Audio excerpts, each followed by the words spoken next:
ವೀಕ್ಷಕರೇ ನಮಸ್ಕಾರಗಳು. 2025ರ IPL ಆವೃತ್ತಿಯ 7ನೇ ಪಂದ್ಯದಲ್ಲಿ ನಿನ್ನೆ SRH ಹಾಗೂ LHC ತಂಡವು ಎದುರಾಗಿದ್ದವು. ಇನ್ನು ವೀಕ್ಷಕರೇ ಈ ಒಂದು ಹೈ ವೋಲ್ಟೇಜ್ ಪಂದ್ಯದಲ್ಲಿ LHC ತಂಡವು ರೋಚಕವಾಗಿ ಗೆಲುವು ಸಾಧಿಸಿತು. ಬಳಿಕ ವೀಕ್ಷಕರೇ RCB ತಂಡಕ್ಕೆ ಹೊಡೆಯಿತು ಬಂಪರ್ ಲಾಟ್ರಿ.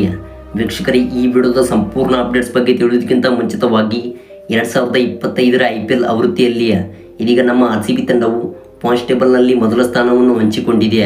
ಈ ಒಂದು ಪ್ರಯತ್ನಕ್ಕೆ ಈ ಕೂಡಲೇ ಈ ವಿಡಿಯೋಗೊಂದು ಲೈಕ್ನ ವ್ಯಕ್ತಪಡಿಸಿ. ಹಾಗೆ ಮುಂಬರುವಂಥ ಪಂದ್ಯಗಳನ್ನು ಅಷ್ಟು ಗೆದ್ದುಕೊಂಡು RCB ತಂಡವು ಇದೇ ಸ್ಥಾನದಲ್ಲಿ ಉಳಿಯಬೇಕೆಂದರೆ ದಯವಿಟ್ಟು ಕಮೆಂಟ್ ಬಾಕ್ಸಲ್ಲಿ ಪ್ರತಿಯೊಬ್ಬರೂ ಕೂಡ ನಿಮ್ಮ ಅನಿಸಿಕೆಗಳನ್ನು ಹಂಚಿಕೊಳ್ಳಿ.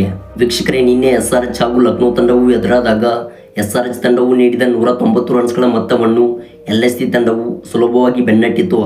ಹೌದು, 16.1 ಓವರ್ಸ್ಗಳಿಗೆ ಈ ಒಂದು ಮೊತ್ತವನ್ನು ಚೇಸ್ ಮಾಡಿ ಹಾಕಿ 5 ವಿಕೆಟ್ಸ್ಗಳ ಭರ್ಜರಿ ಗೆಲುವು ದಾಖಲಿಸಿತು.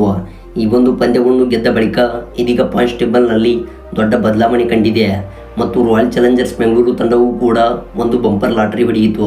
ಹೌದು ವೀಕ್ಷಕರೇ, ಲಕ್ನೋ ತಂಡವು ಉತ್ತಮವಾದ ರನ್ ರೇಟ್ನಿಂದ ಗೆದ್ದ ಬಳಿಕ 2ನೇ ಸ್ಥಾನವನ್ನು ಹಂಚಿಕೊಂಡರೆ ಇತ್ತ SRH ತಂಡವು 6ನೇ ಸ್ಥಾನಕ್ಕೆ ಜಿಗಿದಿತು.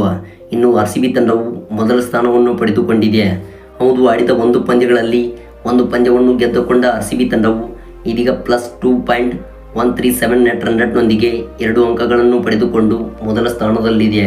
ಇತ್ತ ಪಂಜಾಬ್ ತಂಡವು 3ನೇ ಸ್ಥಾನವನ್ನು ಹಂಚಿಕೊಂಡರೆ CSK ತಂಡವು 4ನೇ ಸ್ಥಾನದಲ್ಲಿದೆ. ವೀಕ್ಷಕರೇ ಇದರೊಂದಿಗೆ RCB ತಂಡಕ್ಕೆ ನಿನ್ನೆಯ ಪಂದ್ಯವು LHC ಗೆದ್ದ ಬಳಿಕ ಒಂದು ದೊಡ್ಡ ಬಂಪರ್ ಲಾಟರಿ ಹೊಡೆಯಿತು. ಹೌದು, RCB ತಂಡವು ಮೊದಲ ಸ್ಥಾನವನ್ನು ಗಿಟ್ಟಿಸಿಕೊಂಡಿದೆ. ವೀಕ್ಷಕರೇ ಇದಾಗಿತ್ತು ಈ ಒಂದು ವಿಡಿಯೋದ ಬಗ್ಗೆ ಪುಟ್ಟ ಅಪ್ಡೇಟ್ಸ್. Thanks for watching.